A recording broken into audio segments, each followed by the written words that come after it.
stop what you're doing. Because what has happened this week, in the space of just 7 days, is one of the most spectacular, most public, most comprehensive collapses I have witnessed in 20 years of covering fame, power, and the people who desperately crave both. In 1 week, 7 days, 168 hours, Netflix walked out the door. The Oscars didn't even bother to knock. A London courtroom began dismantling everything Harry thought he had left.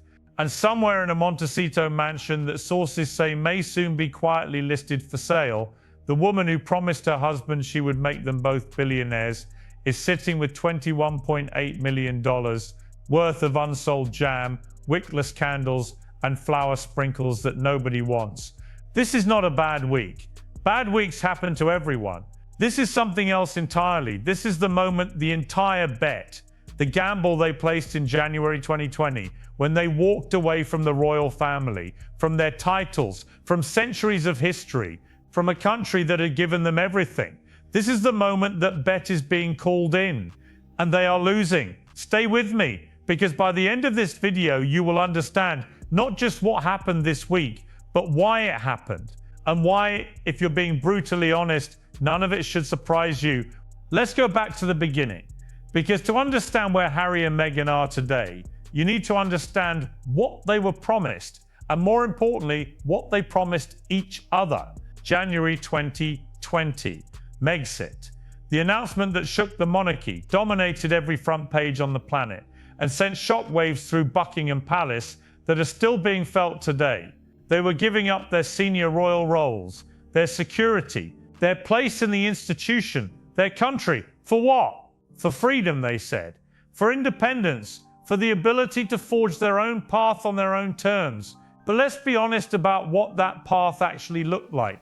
Because within months of leaving the royal family, they had signed a deal with Netflix worth a reported $100 million. $100 million.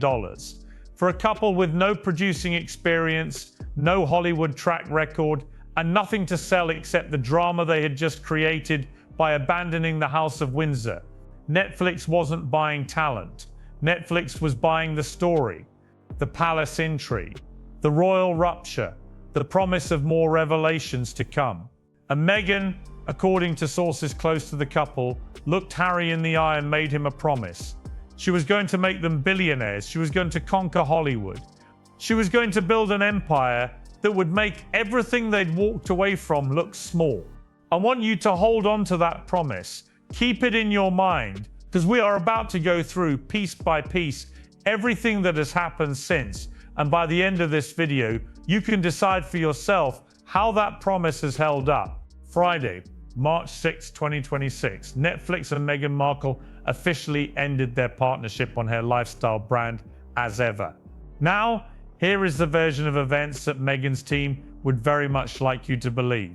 She outgrew Netflix. She was too fast for them, too creative, too entrepreneurial. Netflix was being cautious, holding her back, and so she made the bold, empowered decision to take as ever independent. Exciting times ahead. Watch this space. That is the story they put out. Here is the actual story. This was not a breakup. This was an execution that began 18 months ago and was completed quietly, methodically, without fanfare this past Friday. Cast your mind back to August 2025. While nobody was paying attention, Netflix downgraded the Sussex deal.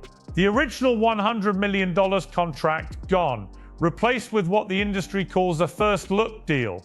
More modest, more conditional, the corporate equivalent of being moved from the main dining room to a table near the kitchen. Netflix did the same thing to the Obamas when their content stopped performing. It is the polite professional way of saying the blank checks are finished. And the content had absolutely, definitively stopped performing.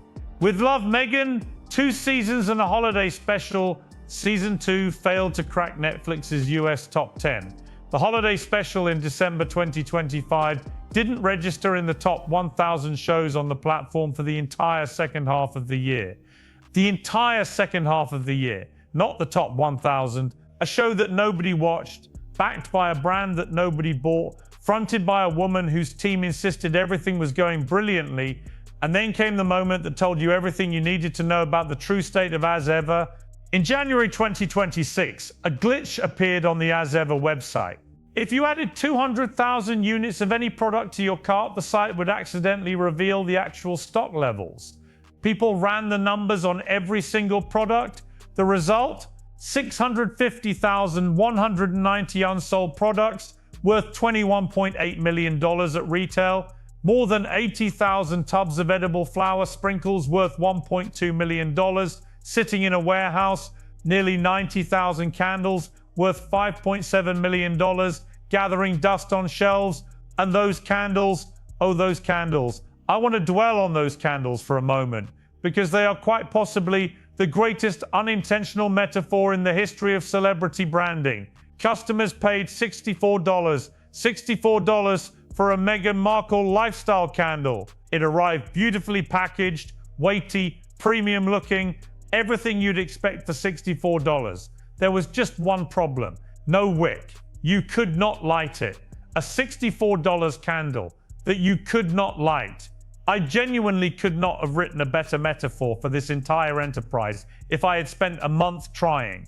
Everything Meghan touches is beautifully packaged, expensively presented, and ultimately, fundamentally impossible to ignite. But wait, it gets worse. Someone tracked actual sales over 48 hours. 15 jars of orange marmalade sold. For one of the most talked about, most written about women on the planet, 15 jars of marmalade in 2 days. The website was pulling 196,000 visits per month at its peak. A food blogger in the American Midwest gets more traffic. And here is the detail that made even me pause. Netflix staff at their Hollywood campus were reportedly helping themselves to Meghan's As Ever products, eating a jam, burning her candles, taking home her flower sprinkles. Not because they loved the brand, because the products had been sitting in rooms on the Netflix lot for months, and nobody was coming to collect them. Stand on its own? This brand can barely stand up.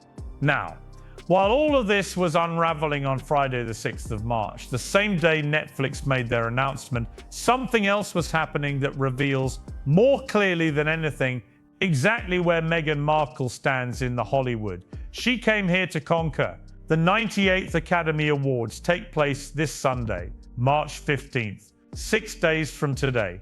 The Dolby Theatre, Los Angeles, 20 minutes from Meghan Markle's front door. The most glamorous, most watched, most coveted night in the entire entertainment calendar. The event that every serious creative in this industry, actor, producer, director, filmmaker, would give almost anything to attend. And Meghan? No invitation confirmed, no presenter slot, no seat at the table, nothing. Now let me be fair, the bookmakers are giving her a 60% chance of showing up, which means someone, somewhere, thinks there's a possibility. But here's what those odds actually tell you. They're not 95%, they're not 85%, they're 60, barely better than a coin flip. For a woman who has spent 6 years insisting she is a major creative force in this industry. For a woman who lives 20 minutes away. For a woman whose entire reinvention project is built around the claim that Hollywood is her natural home. The industry is essentially saying, maybe she'll turn up, maybe she won't. Either way, we haven't specifically asked. And then the detail that made me laugh out loud when I read it. Experts are seriously suggesting that if Meghan does attend, she should go without Harry. That being seen as a couple is now a strategic liability for her personal brand. That she needs to create visible separation from her own husband in order to be taken seriously. Think about what that means. She left the royal family for this man. She told the world their love story was worth more than any title. And now the advice from her own PR circle is, don't be photographed with him. He's bad for business. I wonder if Harry knows. Meanwhile, across the Atlantic last week, William and Catherine attended the BAFTAs. And I want you to picture this because the contrast is almost painful. No strategic calculations. No betting odds on whether they'd show up. No debates about whether they should stand apart on the red carpet. Just two people arriving at one of the great ceremonies of the entertainment world, welcomed, wanted, celebrated, effortlessly. The institution Meghan said was suffocating them is thriving. The freedom she promised was waiting on the other side is not quite what she advertised. And what was Meghan reportedly doing this week while the Oscars preparations swirled around her, working behind the scenes, according to sources, to broker an Oprah Winfrey interview for Brooklyn Beckham. Brooklyn Beckham, not producing a film, not in a casting meeting, not on a set, trying to arrange a television interview for David Beckham's son. 6 years, every sacrifice, every bridge burned, every headline endured. For that, 6 years of telling the world, I am Hollywood, and Hollywood still hasn't noticed. Let me now take you somewhere I call the Project Graveyard, because the Netflix brand split this week was not the story. It was the latest headstone in a cemetery that has been filling up for years. August 2023. Meghan and Harry announce with enormous fanfare that their production company, Archewell, will adapt a novel called Meet Me at the Lake into a Netflix film. Netflix pays $3 million for the rights. Commercial, romantic, accessible, exactly the kind of book that becomes a successful streaming film. Today, March 2026, nearly 3 years later, no director, no cast, not a single name attached. The project has not moved 1 inch. A well-placed Hollywood source told Page Six this week, and I want you to hear this clearly. 3 years in development for a movie like this at Netflix isn't good. That is the most restrained understatement I have heard in years. This is Netflix, a company so obscenely flush with money that it could purchase Warner Brothers outright in cash tomorrow morning before breakfast. And after 3 years and $3 million, there is not one director in Hollywood willing to put their name on a Meghan Markle production. Think about what that means. Directing careers are built over decades. Your credits follow you everywhere. Every working director in this town is making a simple calculation right now. Does the upside of working with Meghan Markle justify the risk to my reputation? The answer evidently is no. Then came the wedding date. Another romantic novel adaptation, announced September 2025. Also in development, also completely motionless. Then Cookie Queens, a documentary about Girl Scout cookies that Harry and Meghan attended the premiere of at Sundance in January 2026. They offered it to Netflix. Netflix passed. They offered it everywhere. Nobody bought it. A documentary that received genuinely positive notices at Sundance, the most prestigious independent film festival in the world. And not one platform, not one picked it up. And then the story that made Hollywood insiders genuinely shake their heads. Sources revealed that Meghan had demanded to direct her own Netflix projects. She wanted full creative control. Netflix's response was immediate and absolute. She had been a micromanager on With Love, Meghan. They did not want her near any production in a creative capacity. Name on the poster only, nothing more. So let me read you the complete graveyard with dates. Spotify terminated publicly 2023. Audible ended quietly 2023. American Riviera Orchard rebranded, then abandoned. As ever, dropped by Netflix, March 2026. With Love, Meghan, not recommissioned. Polo flopped. Heart of Invictus, forgotten. Meet Me at the Lake. 3 years, zero progress. Cookie Queens, rejected by every streamer on earth. Every project, every partner, every single time. There is a pattern here, and it is time someone named it. This is the part of the video where I say what nobody else in mainstream media is willing to say out loud, because everyone covers the individual stories. The Netflix split, the Oscars snub, the courtroom drama, the unsold jam, each one reported as a separate, isolated event, as if they are unconnected, as if bad luck has simply followed this couple from continent to continent for 6 years running. That is not bad luck. Let me ask you something. When Spotify ended their deal with the Sussexes, their former CEO said publicly that the partnership had not delivered. When Netflix downgraded the deal in August 2025, they didn't announce it, they just quietly did it. When no director will attach themselves to Meet Me at the Lake. When no streamer will buy Cookie Queens. When the Oscars don't call. At some point, and I would argue that point is now, you have to stop blaming the door and start asking who is knocking on it. The fundamental problem with Meghan Markle's brand, and this has been true from the very beginning, is that nobody, including Meghan, can tell you what it actually is.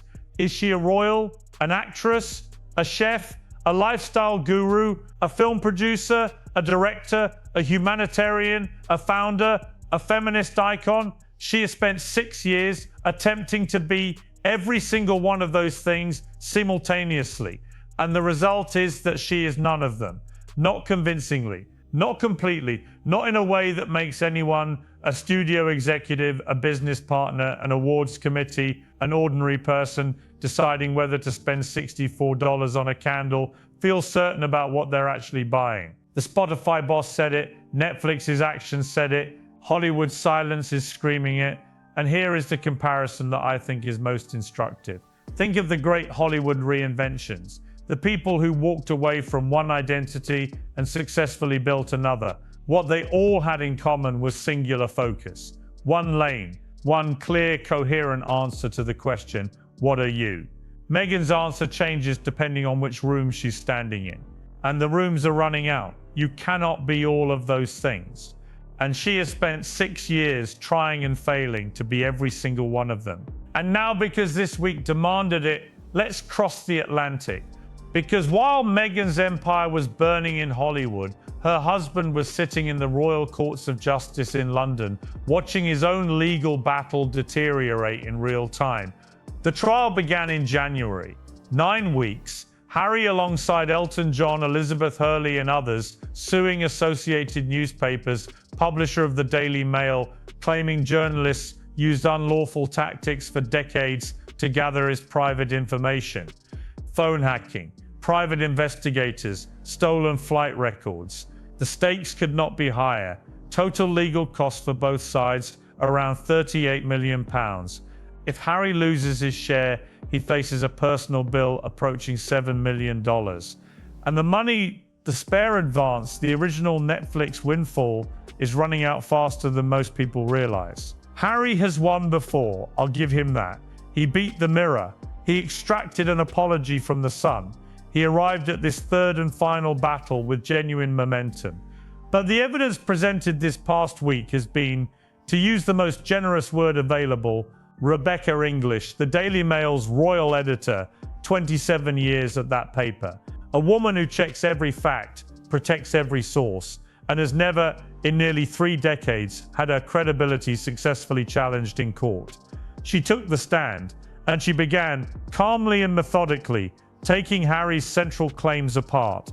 The campfire, the famous 2004 story Harry around a fire in Botswana, talking about his then-girlfriend Chelsea Davy. Harry's position, nobody there would have spoken to a journalist. The information was hacked, stolen, illegally obtained. Rebecca English's answer was simple. Someone around that campfire called the newspaper themselves, voluntarily. They picked up the phone and told the story. And this is the detail that made the courtroom murmur. Harry himself tells that exact same campfire story in his own autobiography. In his own words, in spare, he put it in his book. Then there is the private investigator, the man whose evidence supposedly inspired this entire legal action. His new statement to the court filed during these proceedings says the evidence Harry's case relies upon was forged, not exaggerated, not misremembered, forged. The foundation of the case is giving way. Week by week, witness by witness, the walls are closing in. And King Charles, the father Harry, accused of failing him, the institution Harry said was toxic and controlling, is reportedly watching all of this with barely concealed fury. Members of the royal family do not sue newspapers. Harry was warned, repeatedly, by multiple people who knew exactly how this would end. The institution he abandoned is still standing. His case is crumbling. So let me bring this all together, because it matters. January 2020, Harry and Meghan placed a bet. They decided that their names, their stories, their faces, their drama were worth more than everything the royal family had given them. More than the security, the history, the institution, the family itself. Netflix would pay, Hollywood would welcome them, the courts would deliver justice, the empire would be built for one brief, extraordinary moment, the documentary, the book. It looked like they might be right. 6 years later, Netflix is gone, Spotify is gone, the movies have no directors, the brand has $21.8 million of stock expiring in a warehouse, the court case is collapsing under the weight of its own evidence. The Oscars, 6 days away, 20 minutes from her front door, haven't called. And there are reports, quiet, unconfirmed, but persistent, that the Montecito mansion, the $14 million symbol of their American dream, may be quietly listed for sale because they simply cannot afford it. What is the plan for spring 2026? A cookbook. I am not being flippant. A cookbook is genuinely what is reportedly being planned as the next chapter of the Meghan Markle empire. A cookbook. One PR expert this week said it with devastating simplicity. A cookbook does not pay the bills, not at the scale they need. And the question, the one that nobody on their team will ask out loud, the one that their audience has been asking for quite some time, is simply this. What exactly is the plan now? Because here is what I see. In March 2026, looking at the full picture with clear eyes and no sentimentality, Harry and Meghan are not building something. They haven't been building something for a while now. They are managing desperately, expensively, exhaustingly the distance between where they told the world they would be and where they actually are. They gave up crowns for this. They gave up a family for this. They gave up a country, a history, a purpose that was handed to them at birth for jam that doesn't sell, candles that don't light, movies that will never be made, and an Oscars invitation that will never come. The Oscars red carpet rolls out this Sunday. The cameras will pan across the greatest names in Hollywood. The stars will smile, the speeches will be made, the statues will be handed out, and Meghan Markle, who surrendered an actual royal title for the chance to stand in that world, will not be there. They left the House of Windsor for the house in Montecito, and right now they can't afford either.